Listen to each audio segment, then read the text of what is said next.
Hello again everyone, welcome back to the channel. This is Comic Kid here again, and I'm super excited to make this video. I have here the MAFEX Spider-Man figures for both Miles Morales and Peter Parker.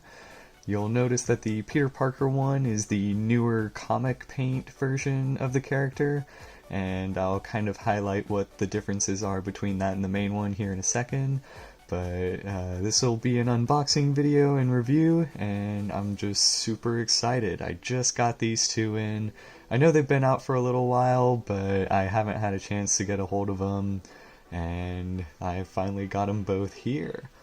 So, to avoid any confusion, these are the comic book versions of the characters. MAFEX did announce both of these characters would be getting redone in the same art style from Spider-Man Into the Spider-Verse, the movie.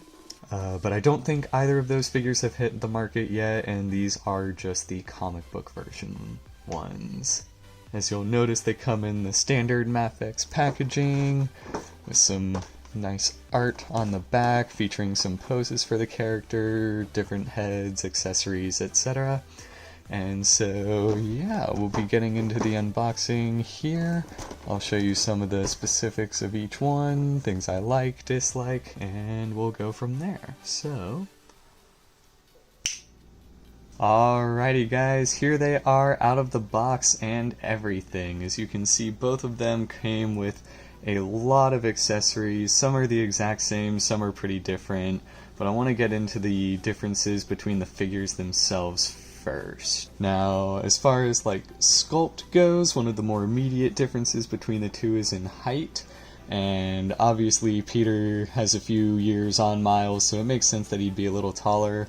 Now, one thing that I've seen a lot of people kind of not necessarily complain about with the Miles sculpt, but definitely point out, is how physically fit the comic book version of the character is. It would make sense for him to be about this height, but it looks like they just used the same two torso pieces and just gave him slightly shorter legs.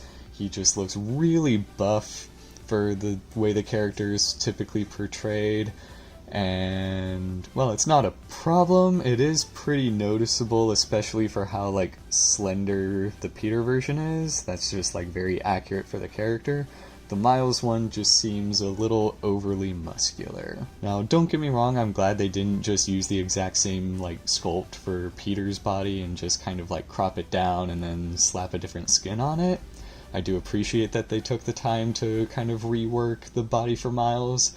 I just don't know that they did it in the best way. But overall, both of them are fairly well proportioned. This still is a very believable body type for Miles. If anything, the head is still a little bit small in comparison to the rest of the body. But the Peter one, they really did an outstanding job. Everything looks well proportioned on him. If anything, I'd say the eyes are a little too big, but I know a lot of people really like a big-eyed Spider-Man. I'm pretty indifferent. I just feel like they run a little low on his face, but that's just me. Now, as far as the actual paint goes, as I mentioned earlier, this is the comic paint version of the Peter Parker Amazing Spider-Man figure. And so you'll notice he's got this kind of black wash all around his body, highlighting different muscles and shadows and whatnot, etc. The first version of this figure was not like this. He was just painted a straight blue and red. There was really no black wash or anything to him. He was just the primary colors, and it still looked really fine, but the comic paint version was really added to kind of make this feel more as if he had stepped straight off the page. It's inspired heavily by Todd McFarlane's version of the character, and so it really makes sense with all the shading, with Todd McFarlane's style, and fans of the comic definitely can kind of see what they were going for. And if you like this kind of thing, then it totally works, but I totally understand why some people would just want the classic paint version as well. As far as the accessories go, this really long piece here did come with Miles, and everything to the left obviously came with Miles, everything to the right with Peter. And I feel like they did a pretty good job as far as providing the accessories go. Some of them are the same as far as like the web pieces here. You have 2 short and 2 long ones, so that you can have them match on either hand. Peter only came with 1 bent one, whereas Miles came with 2. I don't really know why you would need 2. I might be able to find some poses for that, but it's better to have more accessories than not enough, in my opinion.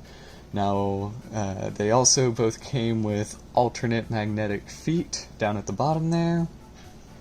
As you can see, each one has 2 dots, so if you want to magnetize your Spider-Man to somewhere else in your house, you can do it by his feet. And then both of them also did the same thing with the hands. Some of the hands have this little magnetic bit here, and it's a little awkward looking at it in person just because it's something protruding from the literal palm of their hand. But if they're actually magnetized to something, then it shouldn't be that noticeable. Both the Peter and Miles version come with those hands, and so you can have him like hanging completely upside down, can have them like shooting a web while upside down, and it's kind of nice. Both of them also come with a flat mask, so you can have them unmasked and holding their mask. Now, one of the biggest issues I have is in the head sculpt for Miles. It's not bad or anything, the paint looks good, he just looks really old for someone who's supposed to be younger than Peter Parker. I'm not sure if that was intentional or not, but it's really noticeable, and I tend to prefer the masked versions for my figures anyways, but it's a little awkward for Miles just given his sculpt and age and all that. He just looks so old in the unmasked portrait. But he also comes with a slightly squinty-eyed version. I don't really have any complaints with this. You'll notice the eyes are significantly smaller. Personally, I prefer the bigger eyes on Miles. I think his eyes come down to a much better, like, kind of more natural fit on his face than the Peter one. But I do think it's a nice touch. It adds a little bit more expression to the character, and maybe I'll use it. Now, the Peter head sculpt actually looks pretty okay. I do think they repainted and touched up a few things from the original comic book version. But he doesn't look too bad, nicely painted, nicely sculpted. He's even got a little bit of hair that's detached from the rest of the plastic of his forehead. So, nice little touch. The suit runs up on his neck a little, and that is 2 separate pieces. So, you get a little bit extra range of motion there. Overall, a pretty nice job on the Peter figure. Nothing too special or too standoutish with it, but they did a decent job.